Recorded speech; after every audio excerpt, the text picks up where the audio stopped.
Okay, so this video is about setting up your OneNote. So the first thing, assuming you're able to get into your emails in any browser, you should look at the top left corner, and there's a thing with 9 dots on it that's called the waffle. First thing you do is you click on that. Then you go down to Teams is one of the options. You click on that.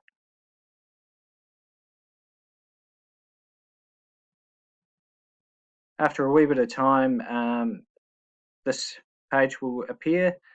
First thing is to look at the title, and this one is not the one we're looking for, so we have to go to our other teams. We click on other teams, and there should be a list here at the moment. The one I'm going to open today is the 12 Mathematics Applied 31, but you need to make sure you know which class you have. This is a teacher's one, so all of mine are statistics and mathematics. You'll have one for each one of your different classes. So click on the team you want to open, and then what we need to do is go to Class Notebook. Once our class notebook is opened, what we then need to do is open in browser or app.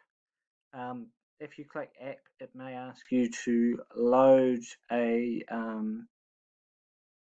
bit of software in there, but so today we're just going to stick to the browser.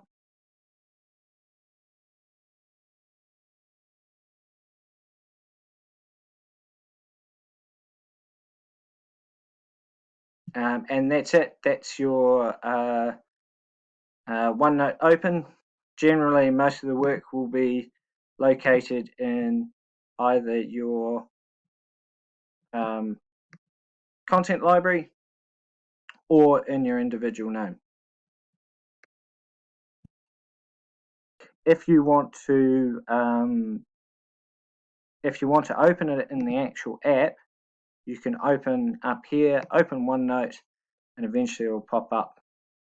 It will work a lot quicker and easier if you do it this way, but you can certainly do it online if this doesn't work.